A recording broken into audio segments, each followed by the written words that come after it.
Chapter 14. Abram rescues Lot. About this time, war broke out in the region.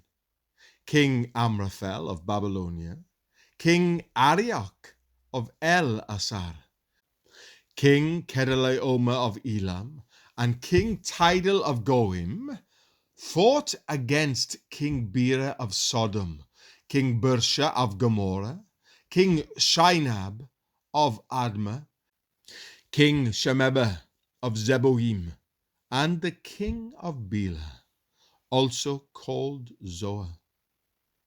The second group of kings joined forces in Siddim Valley, that is, the valley of the Dead Sea.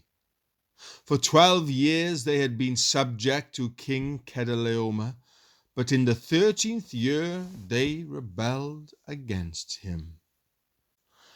1 year later, Kedorlaomer and his allies arrived and defeated the Rephaites at Ashtaroth Karnaim, the Zuzites at Ham, the Emites at Sheva Kiriathaim, and the Horites at Mount Seir, as far as El Paran at the edge of the wilderness. Then they turned back and came to En-Mishpat, now called Kadesh, and conquered all the territory of the Amalekites and also the Amorites living in Hazazon Tamar. Then the rebel kings of Sodom, Gomorrah, Admah, Zeboim, and Bela, also called Zoar, prepared for battle in the valley of the Dead Sea. They fought against King Kedorlaomer of Elam, King Tidal of Goim, King Amraphel of Babylonia, and King Arioch of El-Assar, 4 kings against 5. As it happened, the valley of the Dead Sea was filled with tar pits, and as the army of the kings of Sodom and Gomorrah fled, some fell into the tar pits, while the rest escaped into the mountains. The victorious invaders then plundered Sodom and Gomorrah and headed for home, taking with them all the spoils of war and the food supplies. They also captured Lot, Abram's nephew who lived in Sodom, and carried off everything he owned. But one of Lot's men escaped and reported everything to Abram the Hebrew, who was living near the oak grove belonging to Mamre the Amorite. Mamre and his relatives, Eshcol and Aner, were Abram's allies. When Abram heard that his nephew Lot had been captured, he mobilized the 318 trained men who had been born into his household. Then he pursued Kedorlaomer's army until he caught up with them at Dan.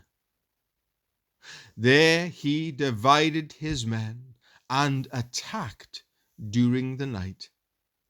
Kedorlaomer's army fled, but Abram chased them as far as Hobah, north of Damascus.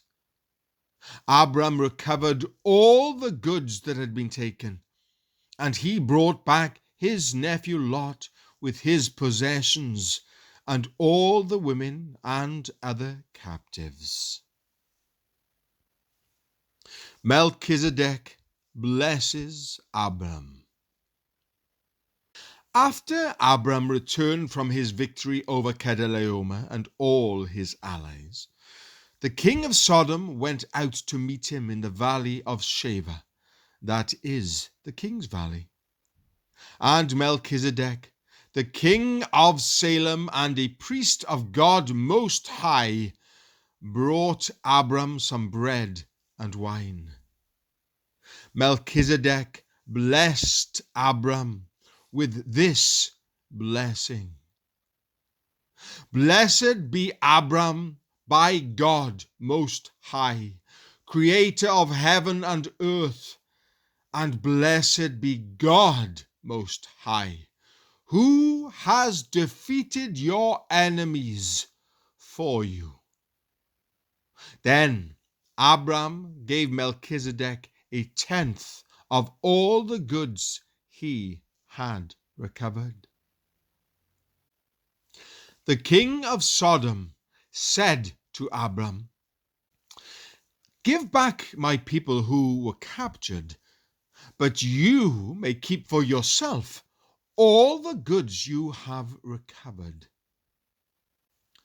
Abram replied to the king of Sodom, "I solemnly swear to the Lord God Most High, Creator of heaven and earth, that I will not take so much as a single thread or sandal thong from what belongs to you. Otherwise, you might say, I am the one who made Abram rich. I will accept only what my young warriors have already eaten, and I request that you give a fair share of the goods to my allies, Aner, Eshcol, and Mamre."